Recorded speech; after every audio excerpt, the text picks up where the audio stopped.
नमो नारायण भक्तों, क्या कोई ऐसा व्रत है जो ब्रह्म हत्या जैसे घोर पाप, पर निंदा और झूठ बोलने से मिलने वाले नरक के दुखों को भी मिटा सके? जी हाँ, एक ऐसा व्रत है। ज्येष्ठ मास के कृष्ण पक्ष की अपरा एकादशी को अचला एकादशी भी कहते हैं। अपरा का अर्थ है अपार, यानी जिसकी कोई सीमा ना हो, अनंत हो, असीमित हो। अपार पुण्य देने वाली एकादशी। आज के इस विशेष वीडियो में हम केवल कथा ही नहीं सुनेंगे, बल्कि जीवन की मुश्किलों को हल करने वाली उस गुप्त कथा का विस्तार से वर्णन करेंगे, जिसे सुनने मात्र से वाजपेयी यज्ञ का फल मिलता है। राधे राधे भक्तों, आप सभी का स्वागत है हमारे चैनल पर। आइए विस्तार से कथा का श्रवण करते हैं। प्राचीन काल की बात है। महीध्वज नाम के एक बहुत ही धर्मात्मा राजा थे। उनके राज्य में चारों ओर सुख शांति थी।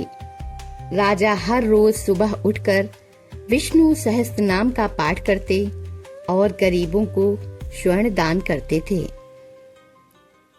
लेकिन हर अच्छी कहानी में एक चुनौती होती है।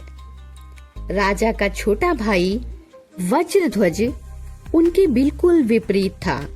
वो बहुत ही अधर्मी था और अपने भाई की लोकप्रियता से जलता था। वो रात दिन इसी षड्यंत्र में लगा रहता था कि कैसे अपने भाई को रास्ते से हटाकर सिंहासन छीन लें।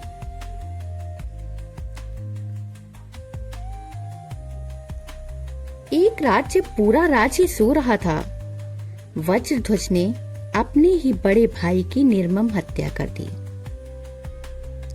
उसने राजा के शव को ले जाकर जंगल में एक बड़े पीपल के पेड़ के नीचे गाड़ दिया। चूंकि राजा की मृत्यु अकाल मृत्यु हुई थी, अचानक हुई थी, और उनका अंतिम संस्कार भी विधि विधान से नहीं हुआ था, इसलिए उनकी आत्मा को शांति नहीं मिली। वे उसी पीपल के पेड़ पर प्रेत बनकर रहने लगे। वो प्रेत राहगीरों को परेशान करता और भयानक आवाजें निकालता। राजा महीध्वज, जो कभी स्वर्ग के सुख भोगने के अधिकारी थे, आज प्रेत बनकर भूख और प्यास से तड़प रहे थे।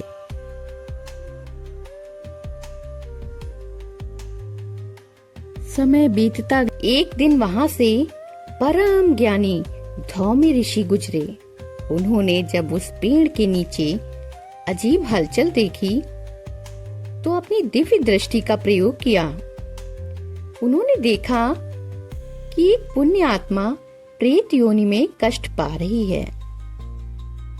ऋषि ने करुणावश उस प्रेत से पूछा, हे आत्मा, तुम्हारा ये हाल कैसे हुआ? राजा की आत्मा रोने लगी। ऋषि ने कहा, घबराओ मत राजन, ज्येष्ठ मास की अपरा एकादशी आने वाली है। मैं तुम्हारे निमित्त स्वयं यह व्रत रखूंगा। ऋषि ने एकादशी का कठोर व्रत रखा और अगले दिन उसका सारा पुण्य राजा को दान कर दिया। पुण्य मिलते ही राजा का काला शरीर प्रकाशवान दिव्यवान देह में बदल गया।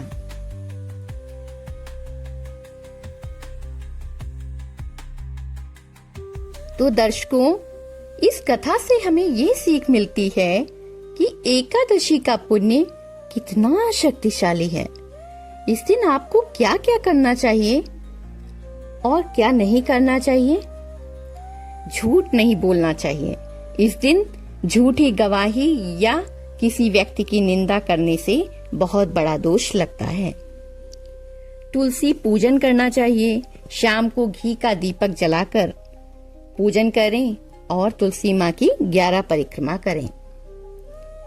इस दिन छाता, चप्पल या जल का दान करना सर्वश्रेष्ठ दान माना जाता है।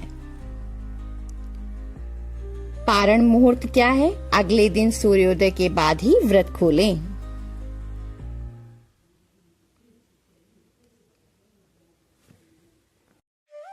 आइए जानते हैं इस कथा को सुनने से क्या महत्व और क्या लाभ है। सुनिए। शास्त्रों के अनुसार जो भी फल कार्तिक मास में स्नान करने से या गंगा तट पर पितरों को पिंडदान करने से मिलता है, वही फल अपरा एकादशी का मात्र एक व्रत रखने से प्राप्त हो जाता है। ये व्रत कुंभ में केदारनाथ के दर्शन या सूर्य ग्रहण के समय कुरुक्षेत्र में स्नान के समान पुण्यकारी है। इस व्रत को करने से मनुष्य को केवल पापों से मुक्ति ही नहीं मिलती, बल्कि उसे अपार धन, कीर्ति और आरोग्य, अच्छी सेहत। तो भक्तों, ये थी अपरा एकादशी की वो पावन कथा जिसने एक भटकती हुई आत्मा को भी बैकुंठ पहुंचा दिया।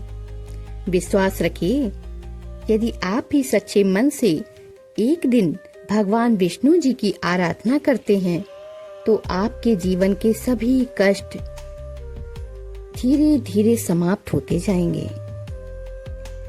अगर आपको आज की ये कथा और जानकारी अच्छी लगी हो, तो इस वीडियो को लाइक अवश्य करें। कमेंट बॉक्स में अपनी हाजिरी जय श्री हरि लिखकर या ओम नमो भगवते वासुदेवाय लिखकर दें। अगर आप हमारे परिवार का हिस्सा बनना चाहते हैं और ऐसी ही और पौराणिक कथाएं सुनना चाहते हैं, तो चैनल को सब्सक्राइब करके बेल आइकन जरूर दबाएं। अगली एकादशी की कथा के साथ आपसे फिर मुलाकात होगी। तब तक के लिए भगवान विष्णु जी की कृपा आप पर बनी रहे। राधे राधे भक्तों। ओम नमो भगवते वासुदेवाय।